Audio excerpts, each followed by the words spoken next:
This is the difference between absolute risk aversion and relative risk aversion. When thinking about either increasing or decreasing the amount of risk you're going to take on in your portfolio, there are two main ways to go about it.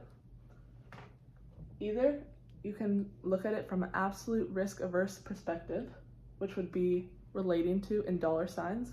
We'll get to it in a sec of what that actually means. Or you can look at it in a relative risk averse way, so dealing with percentages.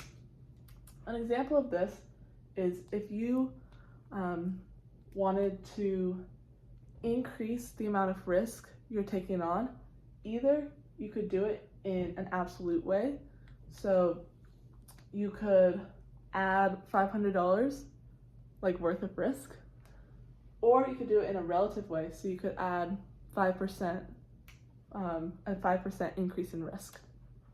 The reason why I got out the whiteboard for this one is because there's three subcategories in each of these.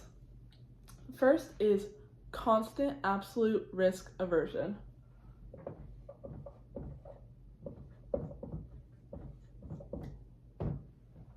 Which corresponds with constant relative risk aversion.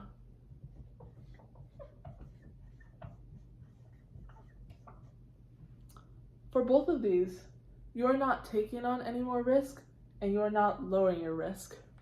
Your portfolio is staying the same in terms of risk. The only difference is it's a little bit like hidden. It's that there's neither an increase or decrease by dollars, or there's neither an increase or decrease by percentage. So this would be staying at $0, neither up or down. And this would also be staying at 0, but at 0%. Neither a 0% dollar sign increase or decrease for constant absolute risk aversion, and neither a 0% increase or decrease for relative risk aversion. The next one is increasing either absolute risk aversion or relative risk aversion.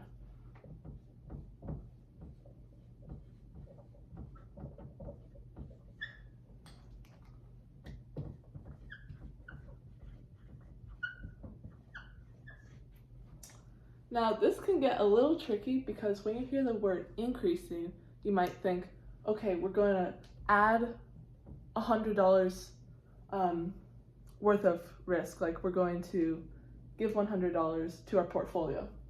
But risk aversion and risk taking actually have an inverse relationship. So the more risk averse you are, the more it's increasing, the less risk you're going to take. So when we say increasing absolute risk aversion, this would be relating in dollar signs, and the risk you're taking is going to be decreasing. So it's going to decrease by $100 maybe. For relative risk aversion, increasing relative risk aversion, it's also, the risk you're taking is also going to go down because you're increasing in risk aversion, but it's going to go down by a percentage, so maybe 10% of the portfolio.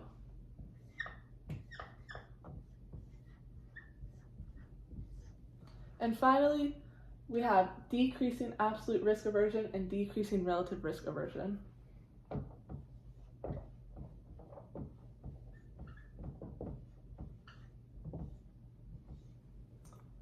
As we know, absolute is dealing with dollar signs.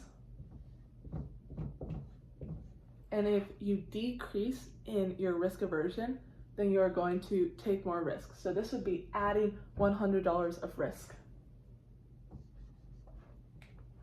Now for relative risk aversion, it is going to be the same in terms of when we are decreasing risk aversion, we are going to up the risk we're taking.